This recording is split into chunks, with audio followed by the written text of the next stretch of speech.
There are nights when the sky feels heavier than stone.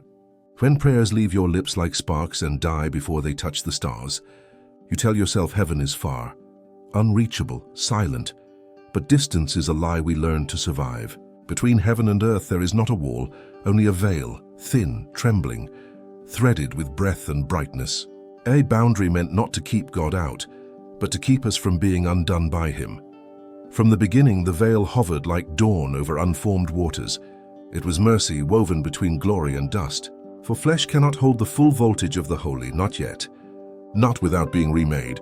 So the veil sang softly, a membrane between thunder and whisper, and history unfolded on our side of the fabric. Yet the veil has seams, and sometimes it shivers. Sometimes a hand from the other country reaches through. A dream becomes a ladder, and angels move like fire up and down the wind. A temple fills with smoke, and 6-winged beings cry holy until the stones rattle. A field outside Bethlehem explodes with brightness, and night itself forgets to be night. A tomb trembles, a stone rolls, and when the Lamb gives up his breath, the veil in the sanctuary tears from top to bottom, not by knife, not by human strength, but by the gravity of a love too heavy to be held back. When the veil stirs, the familiar loses its mask. Time feels thin. The ordinary room becomes a threshold. You sense watchers, messengers, a weight that is not threat but nearness. Your heartbeat syncs with an older rhythm, the pulse of a kingdom that is not coming someday but pressing in now. You do not know whether to kneel or run. Both are appropriate at the edge of eternity. We think of angels as paintings, gentle faces, gilded feathers, polite halos. Heaven does not send paintings. Heaven sends presence, and presence presses the veil like a storm front, announcing that the Most High is not far and never was. The earth has always been porous to his purposes. Mountains smoke because someone is standing on them. Bushes burn because someone is speaking from within them. The veil is not a lock. It is a liturgy opening and closing with the timing of God. So listen, in the hush before a decision, in the ache that wakes you at 3 a.m., in the scripture that suddenly burns brighter than ink, the fabric is moving. This is how descents begin, not with trumpet blasts, but with a quiet ripping of light, a permission given, a name spoken. And somewhere above your ordinary ceiling, wheels within wheels begin to turn, and feet like burnished bronze set themselves to descend. The veil is stirring again. And when it parts, nothing on either side will remain the same. They do not fall, they arrive, not through distance but through dimension. Their descent is not measured in miles but in meaning. When an angel crosses the veil, it is not heaven coming down. It is heaven being revealed. Scripture calls them malachim, messengers of flame. They carry no shadow, for their light is older than the sun. They do not come to comfort the curious, but to awaken the chosen. And when they appear, the air itself bends beneath their weight. Lot saw 2 men, ordinary to the eye, but the city trembled because their steps carried judgment. Joshua looked up and saw a warrior with a drawn sword, and the ground around him felt like a throne. When Gabriel spoke to Mary, his greeting rearranged the fabric of history. You will conceive light. Angels descend when words no longer suffice. When prophecy must become presence, they come when the invisible must interrupt the visible, and their arrival always demands a response. Those who see them fall to their faces, not out of fear but recognition, for every angel is a mirror of what man once was before the fall, unbroken will in perfect obedience. Yet not all descents are gentle. Some tear the sky. When Ezekiel saw them, they moved like lightning in storm clouds, their voices roaring like the sound of many waters. To mortal senses it is chaos. To heaven it is choreography. Every descent carries both mercy and terror, for the same flame that guides Israel by night also consumed Nadab and Abihu when they treated holiness lightly. An angel's radiance can heal or it can judge, because they do not serve emotion, they serve order. And when divine order is broken, angels are the hands that set it right. When they descend, time folds. One moment you are alone in the field. The next, the air is thick with presence, your soul vibrating with fear and wonder. They speak without sound, language made of memory, light, and command. And when they depart, they leave behind more than vision. They leave awareness, the sense that the unseen world is not there, it is here. So when angels descend, the earth remembers Eden. For a brief heartbeat, creation feels whole again. Heaven is near enough to touch, and man remembers what it was like to walk with God in the cool of the day. But every descent has a cost, for where heaven touches earth, something must yield. And next comes the reckoning, when the message is revealed. They do not speak as we speak. Their words are not carried by air nor shaped by breath. When angels communicate, creation itself responds. Mountains tremble, waters still, and hearts awaken without understanding how. For the speech of heaven is not sound, it is light. Before there was language, there was radiance, and in that radiance every truth already existed. When the prophets saw visions, they did not hear syllables, they were shown meanings. Flames, wheels, eyes, and colors, each was a sentence written in the alphabet of eternity. Gabriel's "fear not" was more than reassurance, it was a transfer of peace. His voice entered the soul like fire enters metal, bending the will without breaking it. Because when angels speak, they do not persuade, they imprint. Their messages come clothed in symbols, because divine things cannot be poured raw into mortal minds. The light must fracture into parables, just as sunlight breaks into colors when it touches glass. That is why visions seem strange, even terrifying. They are translations, heaven's truths refracted through the lens of flesh. Ezekiel saw wheels. Within wheels, each rim filled with eyes. Not machines, but metaphors of omniscience. Daniel saw a figure clothed in linen, whose face shone like lightning. Not a man, but the manifestation of command. John saw beings whose voices shook the firmament, not chaos, but perfect order sung in chords our ears cannot bear, and yet sometimes that language still slips through. A word in the night that burns like gold inside the chest. A dream so vivid it leaves daylight trembling. A verse that suddenly feels alive. Not read, but read back to you by something unseen. The veil is thinner than we imagine. Every time, light breaks through darkness. Every time mercy interrupts despair, a message has crossed the border. Angels do not always appear with wings. Sometimes they arrive as understanding. To listen for them, one must be quiet enough to hear without hearing. Because revelation does not shout, it descends. And when it does, it carries the same voice that spoke in the beginning. Let there be light. For the speech of angels is not a sound you hear, it is a light you remember. When heaven sends a message, hell listens too. Every descent stirs resistance, because wherever light moves, shadow reshapes itself to intercept it. The veil, once calm, begins to tremble with conflict, not seen by human eyes, yet echoing through every heartbeat on earth. Daniel felt it first. He fasted for 21 days, praying for understanding, but the messenger was delayed, not by distance but by warfare. The prince of Persia resisted me, the angel said, until Michael, one of the chief princes, came to help. A single prayer had ignited a war beyond the stars. Angels descend bearing commands, but fallen ones rise to distort them. One speaks life, the other whispers doubt. One guards the path, the other corrupts it. Between them stands man, the arena where heaven and hell contest dominion. The human body becomes a frontier, the mind a battlefield. Every temptation is not merely moral. It is territorial, because the enemy cannot create, only corrupt. And so he mimics the messengers, disguising decay as wisdom, rebellion as freedom.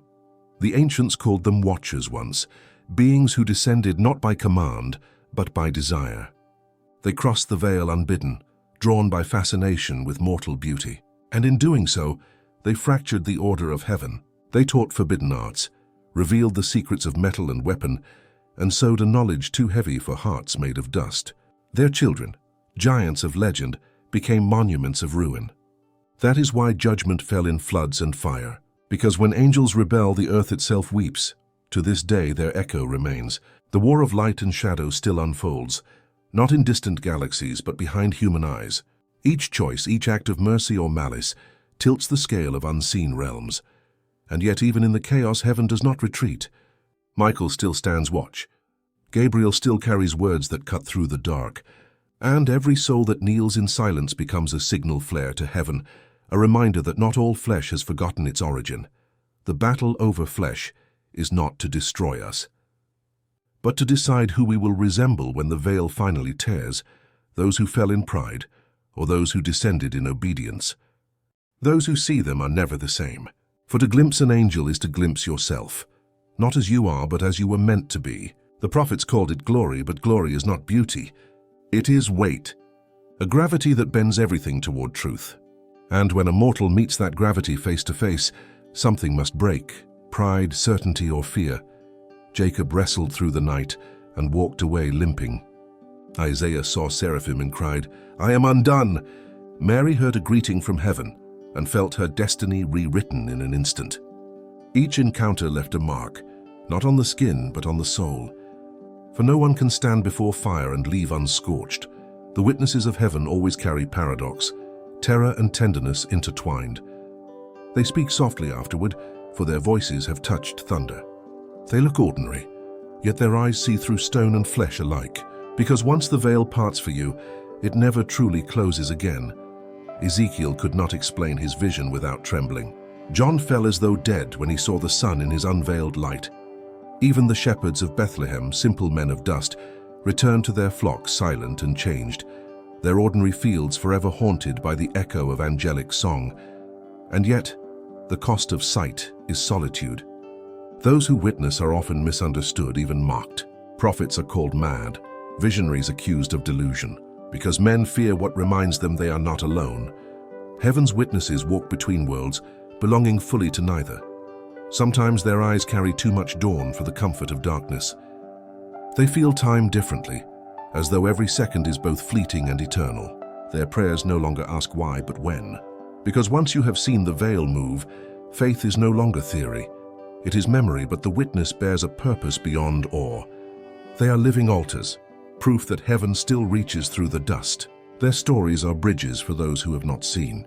Every vision recorded, every trembling testimony whispered in faith, becomes a tear in the veil through which light continues to pour, and perhaps that is why angels descend at all, not to display power, but to leave witnesses. For heaven does not need belief. It seeks remembrance, so that when the final veil lifts, the children of earth will recognize the faces that once walked among them. There will come a day when the veil will not tremble, it will split. When the descent will not be for one messenger, but for armies. For the hosts of heaven have not forgotten their charge. They have watched kingdoms rise and rot, listened to prayers turning into silence, and waited for the command that has been echoing since Eden. Return. Prophets glimpsed it in fragments. Daniel saw thrones set in place and a river of fire flowing before them. John saw heaven opened and the rider on a white horse, his robe dipped in blood, his name called Faithful and True, and behind him, countless upon countless, not myths, not spirits, but soldiers of light clothed in glory. This is not the descent of warning, but of reckoning. No ladder this time, no whisper, only the sound of heaven folding into itself as eternity steps fully into time. The first descent brought messages, the last will bring judgment. In the days of Noah, angels once descended out of desire and the world drowned beneath their corruption. But the final descent will cleanse what the first defiled. For every false light that deceived mankind, the true light will return in unshadowed brilliance. The old war will finish where it began, not in the stars, but in the human heart. For every heart is a gate, every soul a fragment of the battlefield, and when the heavens open, what we have chosen will decide which side of the veil we stand on. Some will hide, mistaking glory for terror. Others will rise, drawn by recognition, for they have carried heaven within them all along. The trumpet will not just sound, it will awaken. Earth will call the faithful dust by name. And what descends will not only be angels, but the kingdom itself. Wings of flame, eyes like dawn, voices like the sea. The earth will not endure it as it is. It will be remade in the fire of that arrival. The veil will burn away, and there will be no more distance, no more silence between heaven and earth. Only presence, only light, only the unbroken name of God, written across everything that ever existed. The final descent is not destruction, it is restoration. Heaven does not come to erase creation, it comes to claim it back. When the last shadow fades and the veil dissolves like mist, the silence that has stretched across ages will finally speak. The separation between the seen and unseen will cease to exist, for heaven will no longer visit earth. It will inhabit it. The prophets called it the day of the Lord, but it will not begin with chaos, it will begin with clarity. Every question, every delay, every ache we called waiting will unfold into meaning like petals in divine light. We will see that the angels never left. They only stood just beyond the spectrum of our sight, guarding, guiding, grieving, waiting for the hour of unveiling. The scrolls will close, the wars will cease, and creation will breathe as it was meant to breathe. No longer in fragments, no longer in echoes. The same spirit that hovered over the waters at the beginning will once again rest upon a world restored. The holy and the human finally reconciled. Those who bore witness in faith, the prophets, the martyrs, the nameless souls who held the line in darkness, will recognize the light that descends, not as something foreign, but as the home they've carried in secret all their lives. For heaven's glory was never meant to remain distant. It was meant to be reflected, and when the veil is gone, time itself will bow. The sun will no longer be needed, for the Lamb will be its light and the angels its dawn. No temple for presence will fill every breath. No fear for judgment will have done its work, not to punish but to purify. The cherubim that once guarded Eden's gate with flaming swords will lower their weapons at last. The way back to the garden will reopen, and man will walk again with God in the cool of the eternal morning. This is the promise behind every descent, the heartbeat behind every revelation, that heaven has always been reaching for us. And the final unveiling is not the end of the world. It is the beginning of the one we were always meant to see. So when the wind stirs and the air feels heavy with light, remember, the veil between heaven and earth is thinner than you think. And every spark, every whisper, every act of love that defies the dark is proof that angels are still descending.